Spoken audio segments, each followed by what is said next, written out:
It was the summer of '86, and Rockstock Festival was in full swing. A sea of denim and leather stretched as far as the eye could see, with the smell of cheap beer and unwashed mullets mixing in the humid air. Somewhere between Motley Crue's soundcheck and Metallica's surprise set, there sat the legendary gang known as The. No one knew their real names, but everyone called them the Spade Squad because of their matching leather jackets, each decked out with spikes and patches for bands like Judas Priest, Anthrax and Iron Maiden. They had one rule: no moshing during Uno hour.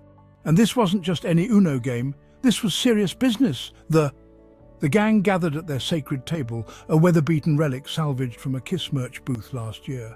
It wobbled more than Lars Ulrich's tempo, but it got the job done. They shuffled their cards with the precision of Eddie Van Halen shredding a solo. "Draw four, man," growled Vinny, the self-proclaimed ace of spades. His mullet gleamed like David Lee Roth's spandex under the midday sun. Mick, the gang's wild card, slammed his beer down. "You gotta be kidding me, dude. I already drew 8. This is sabotage. Straight-up levels of betrayal." "Rules are rules," sneered Snake, whose jacket bore the unmistakable skull of Megadeth. "Unless you're too soft, like a Bon Jovi fan." The table erupted in boos and laughter, with Snake narrowly dodging a flying can of Tab. Mick retaliated by slapping down a reverse card with the fury of a Guns N' Roses encore. All right," said Roxy, the only voice of reason and the queen of wildcards. Her crimped hair framed a face that could start riots at a Scorpions concert. "Let's keep it cool, boys. We're here for the game, not to shred egos." Just then, the unmistakable opening riff of AC/DC's roared from the main stage. Heads turned and the crowd surged toward the sound, but not the Spade Squad. They were locked in, the Uno war now fiercer than the guitar duel in. "Uno!"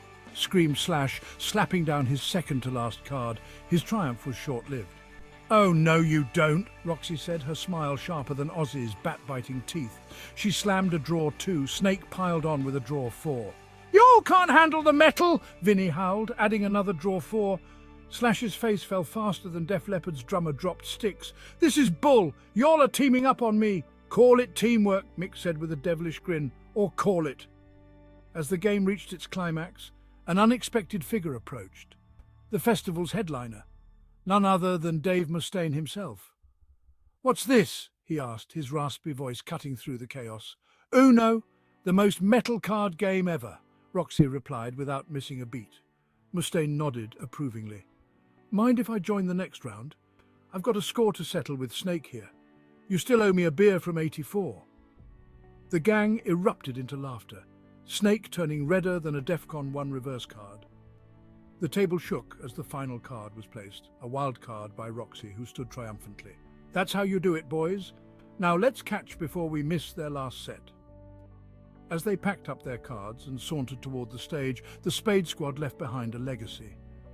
Uno wasn't just a game, it was a lifestyle. And in the end, it wasn't about winning or losing, it was about throwing down cards like riffs, keeping the spirit of rock alive, and proving once again that metalheads could turn anything into an epic showdown.